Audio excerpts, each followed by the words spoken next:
All right, we are starting episode 2 of the Discipline the Gens podcast, where we answer you guys' questions and talk all things sports betting.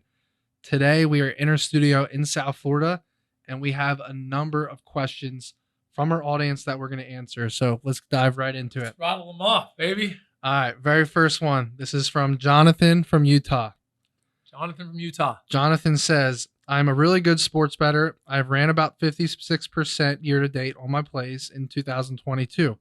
My problem is, even after a winning night, I still want to get action and find myself in the online casino. Oh. Last week, I blew an entire week's worth of profit in 20 minutes of online blackjack.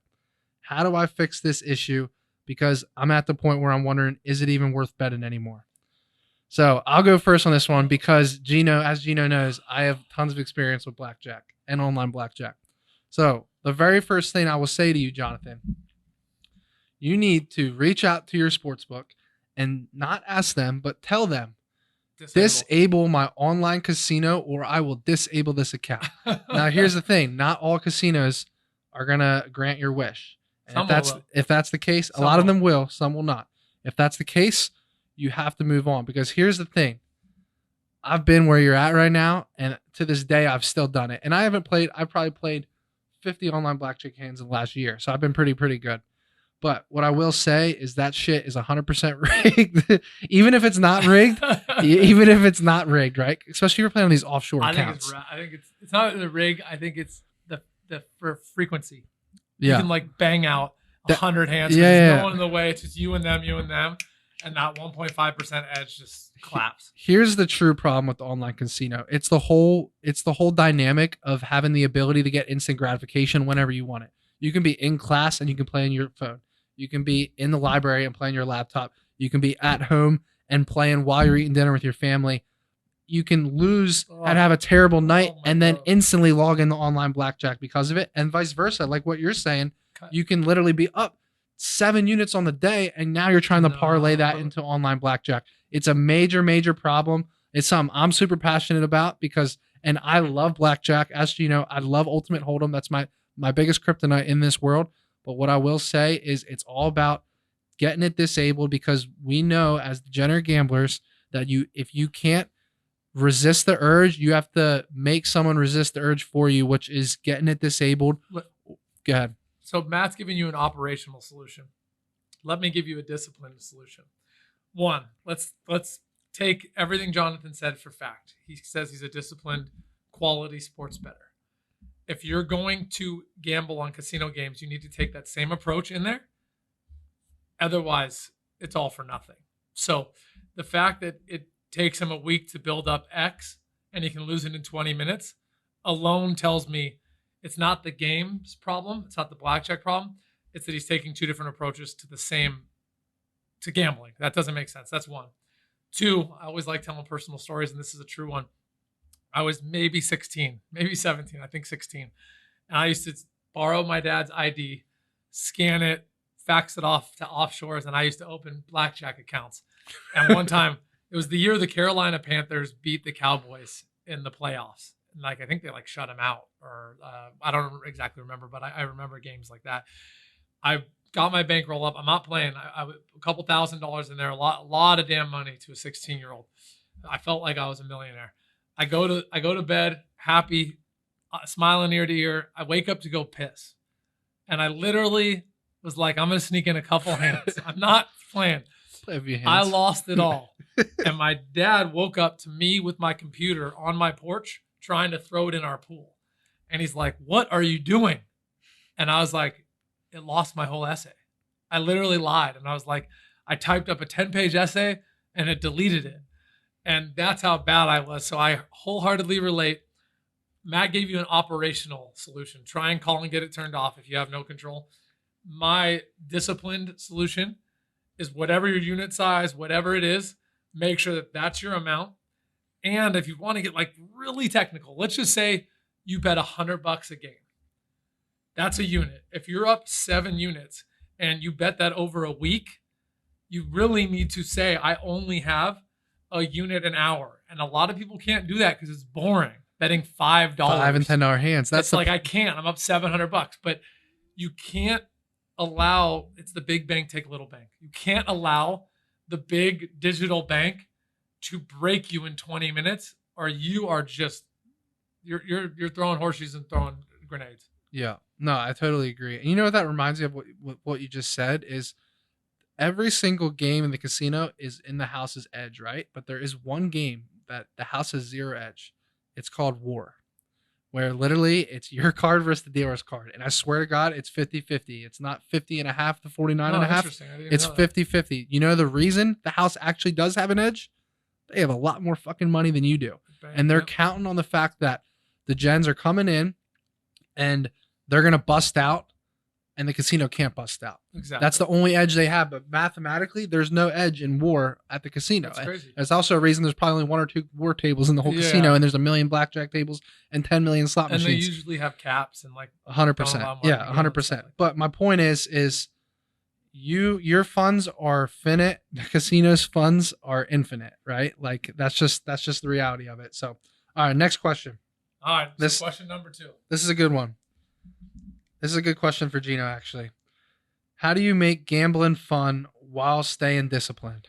That's a really good question. So, oh man. So let me dissect these questions. And I'm sorry if I'm boring anyone, but I want y'all to be able to go back and watch these and be like, okay, now I understand it when I listen to it a second or third time. The assumption there is what I'm hearing is being disciplined isn't fun. It's that being reckless is fun. And I get it. There's no one that will ever sit at the table with me that blacked out more than me in my 20s or gambled more than me in my 20s. So I promise I relate firsthand.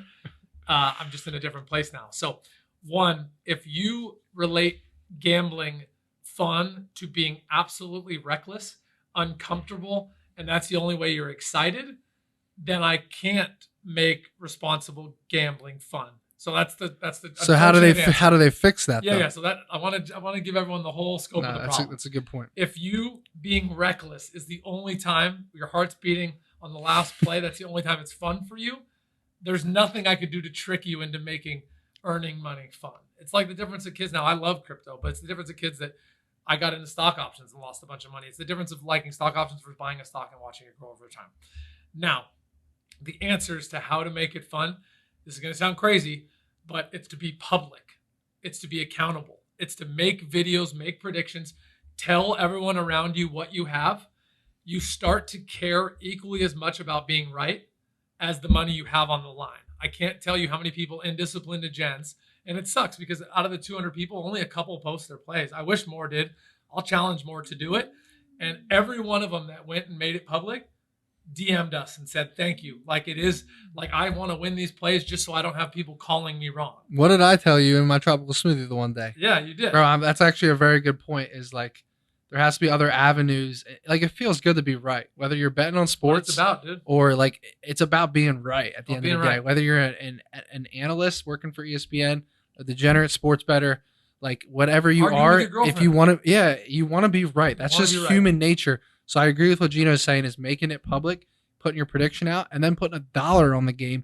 It feels better to be right. Yep. So you have to, I think the short answer is here is you have to have other avenues that make it fun for you versus the amount of money you're betting. Because it's something I relate to 100%. Like I can't go into a casino and play $10 blackjack hands. Like, no, I get it. It's not fun. I have to have $100 to $1,000 on a hand, or there's no adrenaline rush. There's no excitement out of it. It's just the truth. Like it just is. So you have to have other avenues that create fun for you, and it has to be specific for you. And I think that's a great way to say it is put out a prediction video or tweet it or whatever. Keep track of your record put it in your group chat. 100%. And I will say too, just sticking with the social media theme, all the dudes that put out, I always get told when I'm losing, like, to shut up, and then when I'm winning to shut up too. And it's like, okay, so I can't, you control me, like I can't do what I want. So the funny part is, to me, the personalities you see putting out bets, go back to what Maddie says, they like to be right. So make it loud, even if you're not a social media guy, make it loud to your friends, your family, your girl, to someone. I know how this game's going to end, and make bold predictions. And you're going to feel it when someone's like, dude, you probably should stop. Don't quit your day job, homie. I watched you predict this game and you were wrong. Yeah. And that starts to matter equally as much as the money. 100%. I love it. All right, next up, we got another good one here. Actually, I'm gonna skip this one because it's pretty much the same one that we just went over. Pretty similar. All right, here's a good one. What is the craziest thing you've had to do to pay a gambling debt? So I'll answer this one first because I have a good story. So when I was 16 years old, maybe 15 or 16 years old, we had a neighborhood bookie, right? He was literally 2 neighborhoods down from me, lived literally 3/4 of a mile. How old was this guy? I was 16. He was probably 40. He owned this big trucking company Oh in York, Pennsylvania, right? A 40-year-old man was taking bets from 16-year-olds? Bro, when I tell you, I had to beg him to take my action, but he knew my family and he knew that, like, you know, like, so anyways, here's what happened. I was betting NFL. I got in over my head.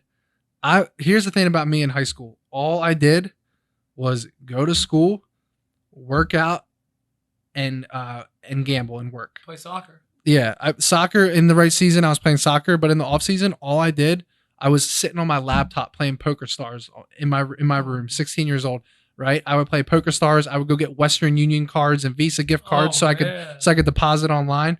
But here's what happened: 2 straight weeks, I got absolutely hammered in NFL. Of course, that Sunday night game comes by where you have to bet to get even going to the next day.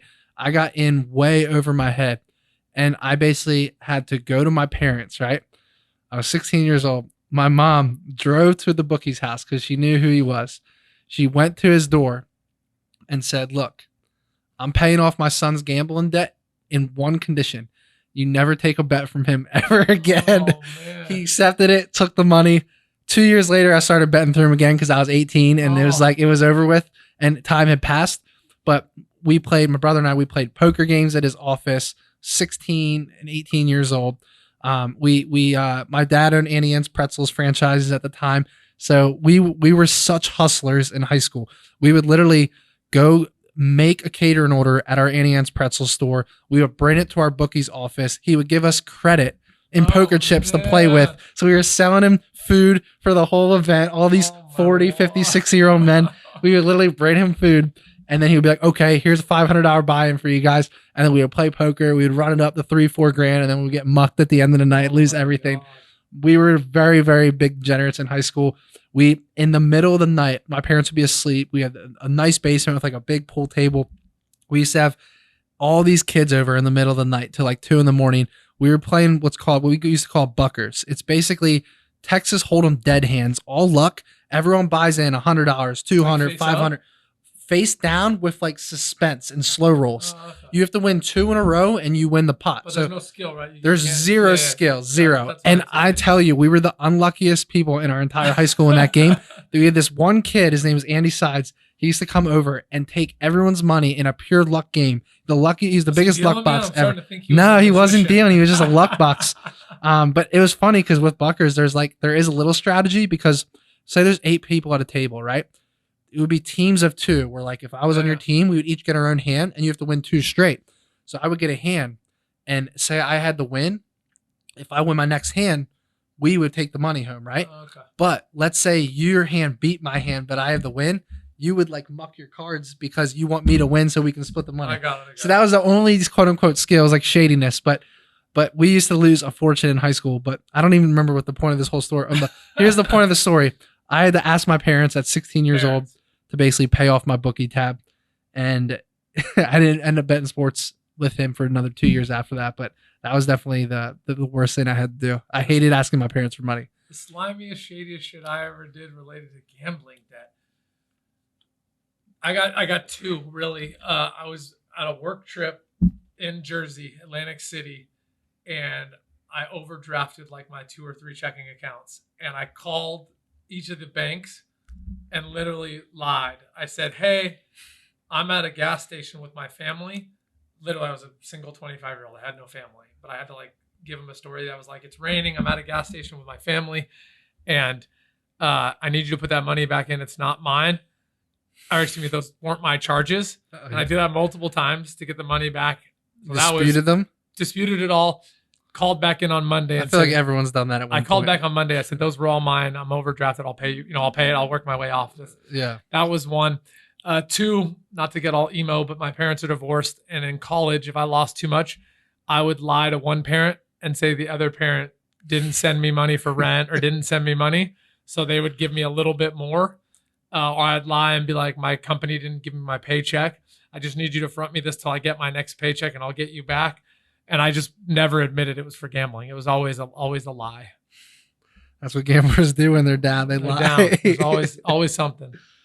Oh my God. That was a good one. All right. Here's another one. This is from Adam from Texas. What is the most you've ever won on a single bet or in the casino in one sitting? The most I've ever... I don't know if I actually know the most I've won on a single bet. It was the almost was my Atlanta story where I bet Atlanta. That would have been 36 grand. But you all know how that game 28-3 ended.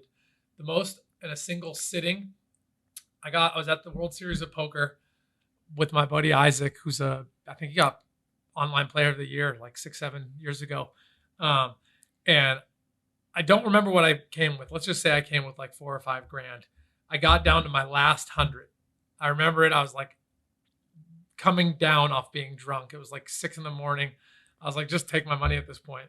And I went on a run from 100 and just came up and like threw $13,000 or $14,000 on the bed. And Isaac watched me go from like 1,500 maybe. He was like, just walk with it. The math's not in your favor anymore. You're going to bleed it all out. And he was right because I got down to 100. Mm-hmm. And then I built it all the way up to 13 or 14.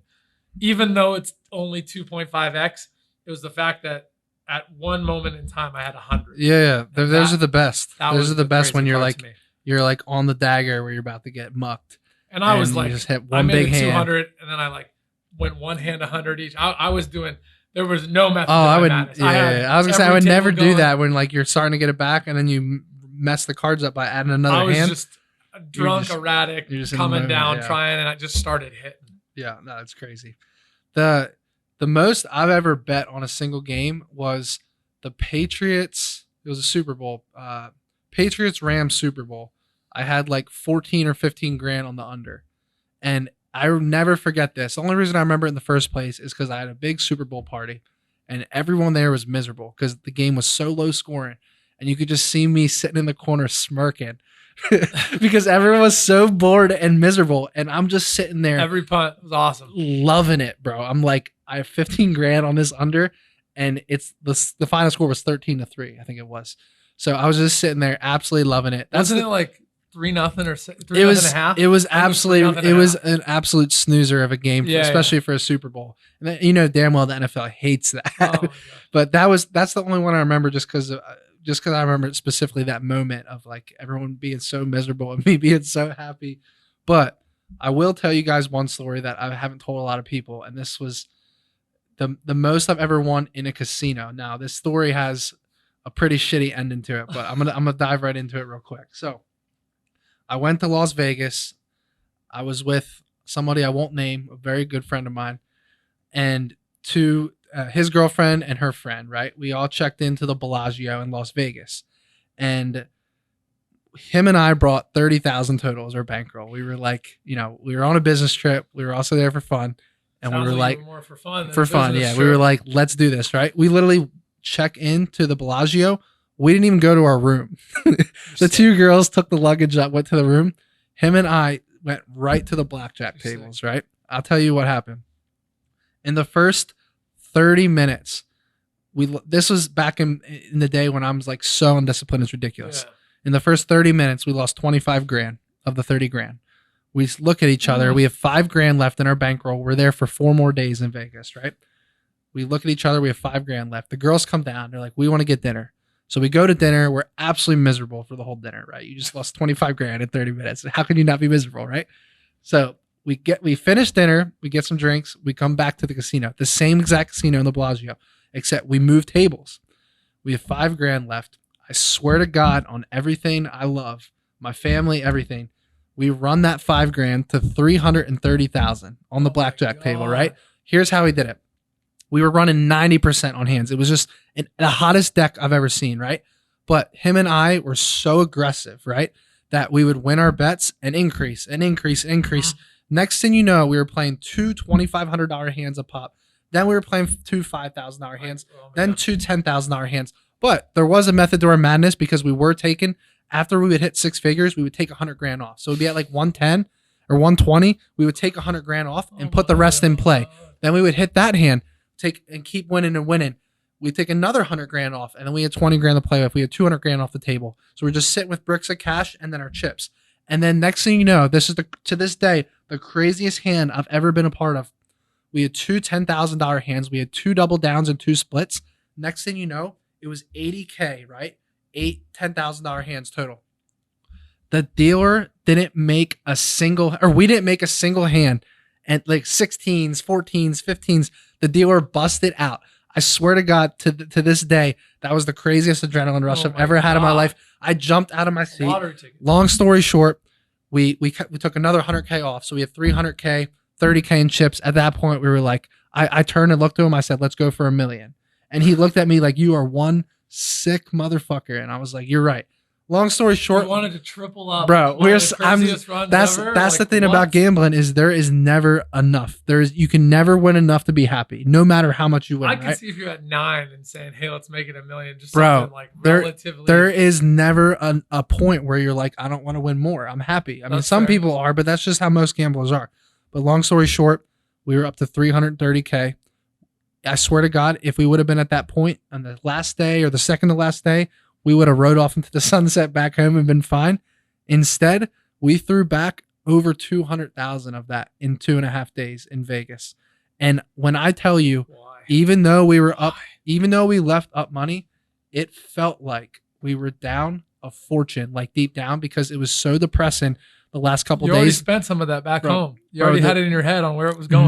Knowing the fact, I mean, we considered getting, because we flew there, obviously, right? We considered getting a rental car and just driving straight back, and we didn't. And we were also nervous. We were like, can we bring 300+ K on a plane? Domestic, right? Okay. So, but it was to this day, it was the biggest high and the biggest low of my life doing that, and it taught me a lot of lessons that like you're never going to be happy with how much you win. You always want to win more. You always want to keep going. And it was just the craziest time of my life. But at the end of the day, you live and you learn. That's literally all you can do. We got a few more. Maddie. What is the worst beat? Here's a good one. What is the worst beat you've ever had in your entire lifetime? Mine, I've told it to a couple people before, but I put 1,000 on the Atlanta Falcons. Y'all know which year, to win the Super Bowl. And I didn't hedge a nickel. And I want to say it was 1,000 to win 28,500, if I'm not mistaken. So, not hedging a nickel, I went from losing 1,000 to from winning 28,500 to losing 1,000 in that 28-3 comeback. That was, I don't want to say the largest loss because I typically lost 1,000. Just the sickest beat. The sickest beat of like could have been amazing. One of the worst ones for me. Like I scratched up everything I had in the Niners Baltimore Super Bowl. Ooh, and I went to Vegas. I want to say the money line was minus 160 or 70, whatever it was. If it was 160, 170 or 80, I put 16, 17 or 18,000 to win 10. And then they got first and goal, and Frank Gordon touched the ball once. Cap didn't run once. We ran freaking fadeaways into the corner of the end zone multiple times. No option, nothing. We got to first and goal on like 3 or 4 yard line and just went incomplete.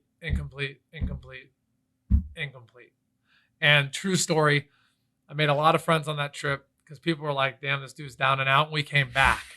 And then I ordered 49 fireball shots when we got to first and goal. I said, there's no way we don't run Frank. So you're the one that jinxed it then. I jinxed it, I guess. And sat there and I tried. I'm exaggerating, but I tried to basically take those down myself. Like I was just like 1, 2, 3, barely remember getting back to the hotel room. And that was, in terms of Homer emotionally attached swing of like 28,000, the fireball bill, which was probably 1,000, maybe more. That was the worst 3 minutes of my gambling life. Yeah, because it was that quick. It was like down the whole game. And then I had this glimmer of hope where I was like, there's no way. That's the worst way to lose is when you think you're done, you lost, and then they come back just to then shit on your parade. To me, that first and goal was as bad of play calling as the Seahawks interception. Oh man, I don't know if anything was as bad as that. I feel like they're equally as bad. That play was right if he threw it right. Yeah. Fadeaways into the corner of an end zone. Like, what? That was never our specialty. That was never our game. Yeah. No, that one was. All right. Next up, this is a good one. When is the right time to place a parlay? So I'll take this one for now.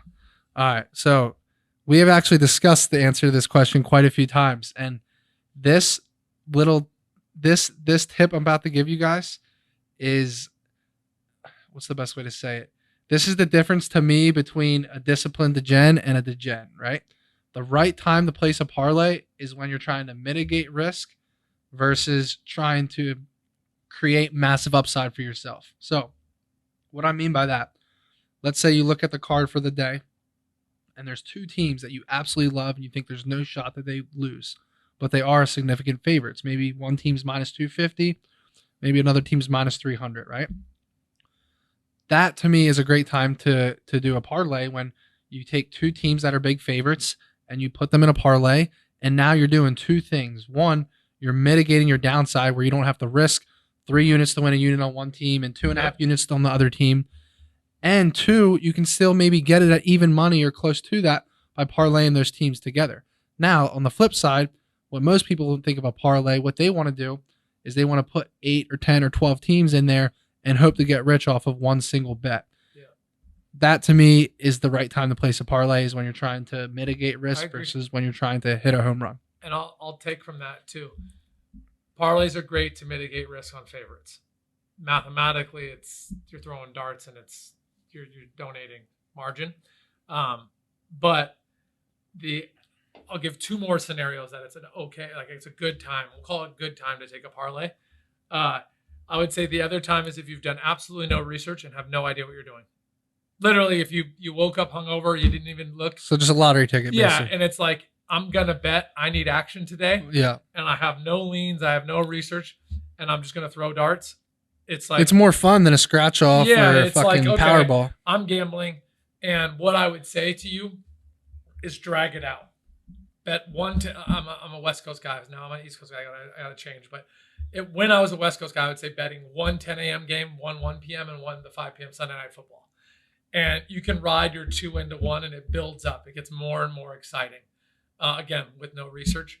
That's one time. But that's mitigating risk again, really. And then the only other time, entertainment is it's that is entertainment. But like, see, to me, when people think of a parlay, it's like, hey, I think a lot of people that bet parlays is because they have such a small bankroll or money in their account, and it's like, if you have $10 or $15 in your account, you can't. Who's betting a straight wager with that? In all seriousness.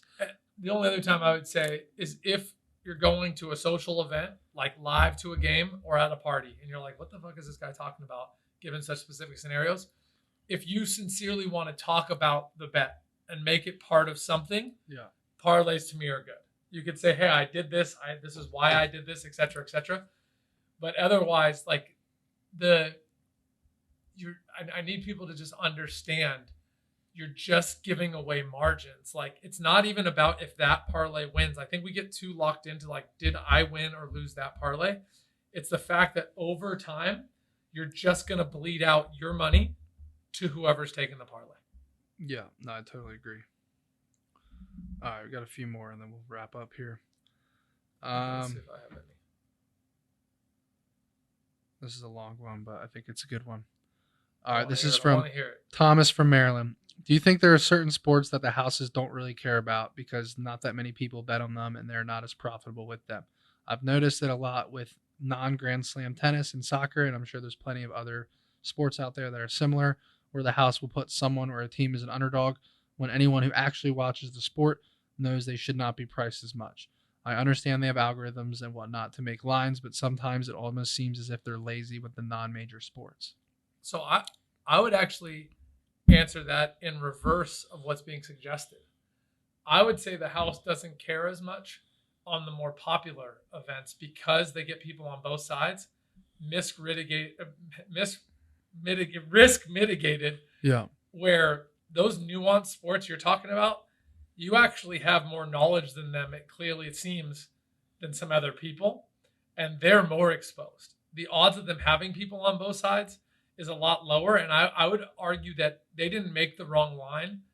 They are just moving the line accurately to the bets that came in. So you're able to find patterns and find value, but it's not that they don't care. They're moving the line to just make sure that they have people on both sides. It's not that they made the wrong line and people kept hammering it and they stuck it. They are actually doing the true movement where you might be talking about an underdog in a nuanced sport or event, and they're moving it true to form to get people on the other side like you to mitigate their risk or exposure. That would be my answer to that situation. Yeah, no, I like that. Here's another one. Let's see it. Convince me why I should bet on over-unders. They seem like pure luck. This is Greg from Salt Lake City, Utah. He wants to know why he should even think about betting on over-unders versus a team bet, because to him, over-unders seem like pure luck.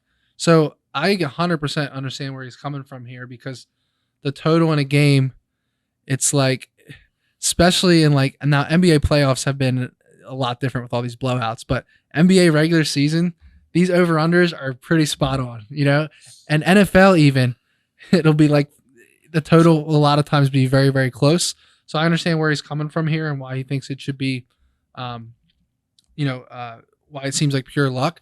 The one thing I'll say with totals is if you really if you really understand how teams match up stylistically against each other, like what, if you look, especially NBA, right, or NFL, if you look at the teams and how they match up against each other, and you're saying like, what does this offense want to do? Do they want to run and gun?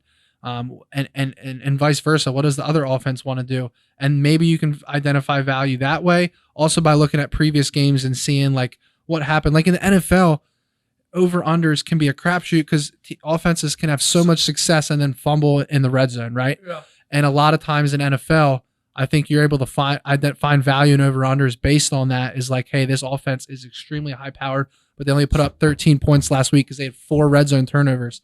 So that's just one thing I'll say, but I do understand where he's coming from on that. I'd love to hear your thoughts. So one, I never want to talk people into gambling more. If you don't seem to enjoy over-unders, you will never hear me try and talk you into betting them. So I want to make that clear, especially coming from a Degens, trying to talk about discipline, trying to talk about getting people to bet smarter. So that would be my first answer. Talk you into betting over-unders? I won't. Don't bet them. 2, you're going to hate to hear this, but there is as much value in over-unders as there is in betting teams, as there is in betting spreads, money lines, all that stuff. It's no different. It's a market. You find gaps in the line and you find where the market is moving the line in an inaccurate direction. So if I had to recap in a sentence, 1, I would never talk you into betting anything. If you don't think there's value in there, don't bet it. 2, I don't care what anyone says. I'll talk to anyone face to face that's been in this industry as long as me, and I'll tell them that there is as much value in over-unders as there is in underdog money lines, favorites, spreads, home dogs and prime, whatever. It's about finding value. You'll find that the best in this game find the most nuanced value. They're betting first half underdog, first half team. They're betting totals. They're betting spread, everything under the sun, because all they're doing is looking for slivers of value against their personal power rankings. And remember what I talked about in the last episode about buying low and selling high? What Maddie said in the example. If a team gets smoked and gets shut out the following week, you might see a sharp on that team total over next week because everyone's on that under because they're playing a better defense this week. And that's where you find value, is it's beaten down by the public. Agree. 100% agree with that. And yeah, especially when big money is coming in on a total and just driving that number up or down. And again, there's a lot of ways to find value with totals, but I do understand where he's coming from. Here's a good one. I know you have a good answer for this one. What is the best starting strategy for a beginner in sports betting? There's only one. There's only one strategy. I want everyone to pause and listen. If they're driving, put this on pause so you can park and listen. The only strategy for someone starting out in sports betting is paper betting. Prove to yourself over 4 weeks, 1 month, that you can pick 3 to 5 games a day for an entire month, include the juice, include everything, that you can actually profit from sports betting. Don't start putting real money next to it until you prove to yourself you can profit. That takes a lot of discipline. And secondly, if you just can't do it and you're like, that's not fun, that's boring, it sounds like accounting paperwork, go to hell, Gino. I would say bankroll management. You find the total amount you can afford to lose, you divide it by 100, and that's the amount you put on each game. Literally, if you bet a unit a day or even a couple units a day on independent events, you'd be amazed at how long it takes you to lose an entire bankroll versus how people currently bet or are being enticed to bet. Yeah, I like that one. All right, here's a good one. My wife does not want me to gamble anymore. I need your advice. What should I do? So I'll start off by saying, one, I'm single. So I don't know if I'm the right person to answer this, but I'm going to give it a swing. If your wife doesn't want you to gamble anymore, I think the first thing is you need to dump her. No, I'm just kidding. What I will say is you have to ask yourself, why does she not want you to gamble anymore, right? Because we need more context than just that. Did you gamble your mortgage away? Can you not make your car payments? Like, there's probably more to this story. Go even smaller. Does a bad day have you depressed and like lower than the highs? 100%. Are you pissed off at family dinner with the kids and the wife? Do you not want to do anything else? Does it ruin your mood? So the first thing you need to do is ask yourself those 5 to 10 questions and be honest with yourself. Secondly, I think I'm going to let you answer this because you're the one that's married. So let's hear what you have to say. I was going to say, as a married man, my wife would never ask me not to gamble, period. Right. And I'm not calling your wife out at all. She knows what she married. I don't believe you can change people. I think you can try, but that's just unhealthy. I would go to Matt's point. Why does she not want you to gamble? And if you understand those reasons and you can change those reasons, then she should support gambling. But if I had to dig 2 layers deeper here, there's probably a very unhealthy mood or a characteristic tied to your gambling. That's why she wants you to stop. Agreed. And then secondly, it's either that or straight financial reasons. Like, you guys are very tight. You're betting shit on shit you shouldn't be betting on. Meanwhile, you got to pay the mortgage. Betting really should be a luxury. I hate to say that. I don't mean to be tell an them asshole. what you do with, you have a separate checking account. Yeah. Strictly for betting. You have a separate account that is literally just your gambling money. Yeah, and again, I always try and go backward. Like when I was 20, I didn't have any of this shit. So anyone listening, like, that will never be me. I would have said that to me 10 years ago. So I blew my bankroll. I didn't even call it a bankroll then. I blew the cash I had on hand multiple times. And I also would say to myself, I love gambling too much. The highs are too high. It's too much fun going to bars with my friends, talking shit, cheering for our team. Yeah. How I got addicted to gambling, aside from my family and all that, just being gamblers, I used to love going to live events, calculating what it would cost and putting that on the game. And if my team won and covered, it was a free day or night. And if they lost, it was double the expense. Yeah. That's how I got into uncomfortable gambling. I would do things that cost out of my price range and try and double them up. I'd go to Vegas and be like, I got 1,000 in my banking account. I'm going to bring 1,000. I'm going to make this Vegas trip free. But to answer like the specific question, now what I do, because I still don't trust myself and I'm just not that diligent with my accounting. I have a separate bank account. I literally use B of A for gambling, and my Chase and Wells Fargo are for Chase for a company, and Wells Fargo's for personal, mortgage, stuff like that. I like it. Another question. How do you stay disciplined and not chase your losses? This is a really good question. I have a good short answer to it. So you have to place your bets either early in the day or the night before or however long before, and then log out of your sportsbook account. Do not be that guy betting 5 or 10 minutes before a game, and definitely don't be that guy that's betting on something or betting more on something based on how the day has been going. Like, your unit size that you're betting should be a direct correlation to your confidence on the game or your algorithm or whatever it's telling you. Not your unit size should not be based on how you're doing that day or that week, which that to me is the number one mistake bettors make, is they're increasing their unit size based on being on a hot streak or being on a cold streak versus the level of confidence they actually have in the play on the game. And adding to that, and I want to be crystal clear, I don't want to insult anyone, but I want to talk very directly. And it's going to sound too obvious, but I'm going to explain it. It's called common sense. Now, hear me out. The 2 teams playing in Sunday Night Football do not care how you did earlier that day. So for like, sincerely, just stop and think about that. Like, don't be like, yeah, no, of course they don't. Sincerely, 2 teams playing in Sunday Night Football don't care if you're up or down 5 units. So why would you move your bet size based on how you did earlier in that day? It actually just makes no mathematical sense. That's a good way to put it. Whatsoever. If you're changing the amount you're willing to risk based on something, and again, I'm always trying to relate to things. I love Bitcoin. I love Ethereum. I love betting stocks. If Ford is down, I don't double down on Tesla. They don't have anything to do with each other. Right. So what I would say, and again, I'm not attacking people because I came from this space.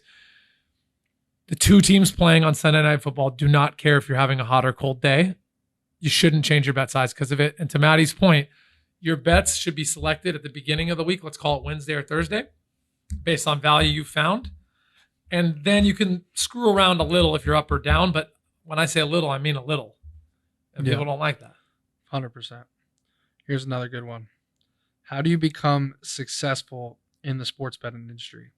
So one thing I will say, and to be very clear, I'm not a professional. I'm not even up lifetime because I've pissed away so much money in my early years.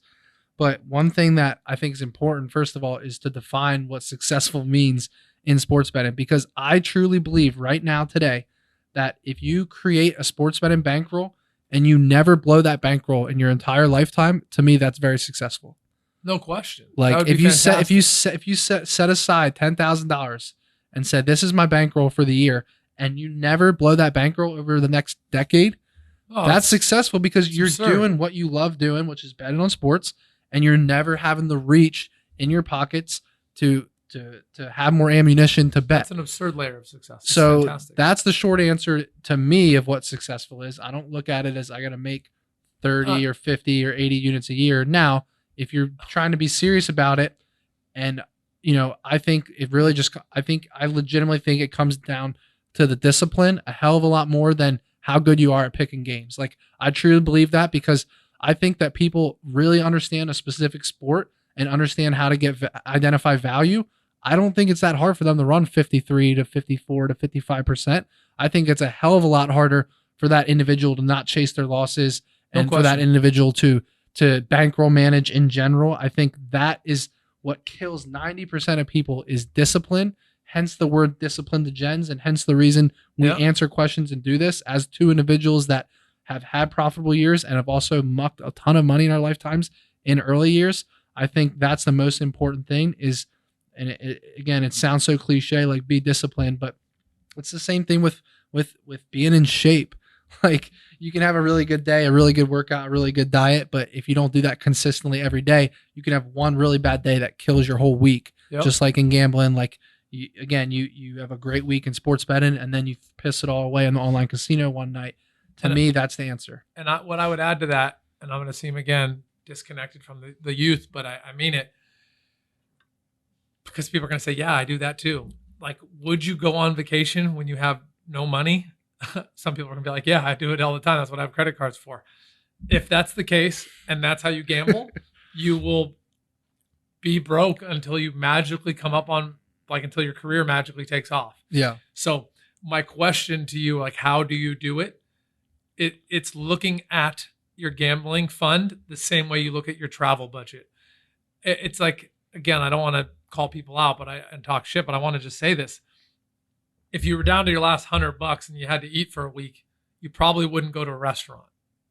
That's the kind of attitude you need to have with sports gambling. It needs to be seen as a form of entertainment first. I would say first, second, third, fourth, fifth, sixth, seventh, eighth, and ninth. And then 10th, potentially a side hustle. Because the vast majority do not win. They break their discipline. And if you can prove to yourself that you can profit, prove to yourself that it's fun to you and entertaining, then you can get into these, how much can I push? How can I make runs at it? But my short answer to anyone like how to stay disciplined, you got to at least acknowledge mentally that this is an expense. You have to acknowledge it's an expense. And once you do that, then you can carve out what your actual unit size is, what your bankroll is. And until you do that, man, you're going to be the guy. Like, I don't know if you ever seen like I used to hang out at casinos a lot. And when you hang out at local casinos, you know some of the locals that are always there. Mm-hmm. It's the guy that's always walking in with $20. They never win. They literally, the guy walking in with $20 doesn't have a shot in hell. He is burning that $20. Not encouraging you all to do this, but the guy that waits every 2 weeks and walks in with $300 has a better chance to double it. You have to be able to sustain the losses. You can't weather the storm if you're just behind. And it's sad, dude. I've seen the same straight Degens. Like I used to make these people be washing their face in the bathroom to stay awake. The dude walking in with $20, the guy that's betting the $20 he has, his last $20 to his book. Yeah. He'll never collect from his book. And the one thing I would say is stop betting on credit lines. Stop betting with bookies. Like, and I'll repeat it, stop betting on credit lines. Like, straight up, if you're betting on credit lines, you are setting yourself up for failure 100% of the time. And it's very nice and convenient to bet on credit lines. It really is. The fact that you can say, oh, I don't have to put any money up, and now I can make money instantly on Monday. Like, that's the way people think of it. And the other thing is, it's the same concept of having poker chips versus cash, or having a credit card versus paying with cash. It's the same concept of, like, the money doesn't feel real. The amounts don't feel real. And when you're betting on a credit line, you're a lot more tempted to bet $1,000 when you know you should be betting $300. And if you had to put that $300 up, you want to, like, if you have to put money up to bet, you're going to bet a hell of a lot less than if you're betting on a credit line. No question. You know what I mean? So I think that's a really good tip. You will absolutely bet less. I'm telling you, I know countless Degens. You will absolutely bet less if you have to put it up front versus do it on a credit line. Agreed. All right, we should probably wrap up here. Let's finish with one more. One more. Let's go. Call it a day. All right, this is a great one to finish with. I am currently down a lot of money. Gambling has been controlling my life, but I need to break even. How do I not make it take over / control my life? Well, first and foremost, it sounds like it already has. Yeah, the whole I need to break even, you already are setting yourself up for failure. And that's what every gambler says. They need to break even or they need to get it back. And you want to know the sick part about that concept is, once you get it back, now guess what you're doing? You want to go up. And I would go back to my original statement. It's been a bad Sunday for homie. Yeah. It's now Sunday Night Football. Those two teams don't give a shit that you need to make your money back. And that's the cold, hard truth. It sounds like you already lost more than you can afford. The fact that you're trying to double that's what you would have to do essentially, unless you're betting parlays, which is even, I hate to say it, the only answer for you is to stop gambling. To stop right now, take a break, get your personal finances together, get your personal life together, and come back. There's nothing wrong with taking a break. But I swear to God, the worst thing about that question was I need to break even, because I know exactly, and it's me, myself included. I do this all the time. The minute you break even, you now want to get in the green. There is no end game to that philosophy or that thought process. Like, once you want to break even, you now want to get up money. And then once you get up money, you want to get up more money. And next thing you know, when you do break even and go up and then you throw it all back again, you're back to square one, and it's a never ending cycle. So it comes down to having a consistent unit size, having your personal life and your personal finances together. And like Gino said, making it as a fixed expense monthly. And then if you are making money from that, then great. If not, you write it off as a loss. And that's what I need to do myself, even when it comes to the casino, because to me, there's nothing more fun to me than sitting at the ultimate Texas Hold'em table. I swear to God, I'm sick. I went with him once. I almost fell asleep at that boring thing. Bro, how could you say it's because you were spectating? You were playing, but you were playing small. You were laughing at me. But I don't know how you could fall asleep with that game. It's instant action. It's heads up against the dealer, nonstop. It's like blackjack and Texas Hold'em combined. No, but blackjack, you can change your hand. You could make it. You could even hit 20 if you wanted. Yeah, no, I get it. There's no control. Going back to this homie's question, and I want to, again, I like using examples, so hopefully they stick with you. When I do what I do for a living prior to Bet Openly, software sales, I always say tell stories. People remember stories way more than they remember examples and use cases and bullshit. So, two guys down bad go to me and they say, hey, we're down bad, right? We need to make it back. I like Team A. I like Team B for the Sunday Night Football. Both those teams don't care that you're both down bad. And real talk, every Sunday Night Football, there's a guy out there that's down bad on Team A and a guy out there that's down bad on Team B. It doesn't matter. I need to, like, beat that into people. I hope you all remember this for the rest of your lives. Every Sunday night, especially people on the bookie cycle where they're on credit and the book closes at Sunday night, there is someone every Sunday night down bad, dependent on team A to get to even, and someone else down bad, dependent on team B. And the bookies just take the 10%. And the worst thing is the one person's on the money line on one side, the other person's on the spread on the other side, and then it ends up in the middle and the book hits both of them. Big bank takes little bank. Yeah. All right. That's it. We're going to wrap up here. Appreciate everyone that's tuned in. If you guys want to follow, check us out. We're going to be on Apple Pod, Spotify, YouTube, and TikTok, all under Discipline Degens. My dudes. Have a good day.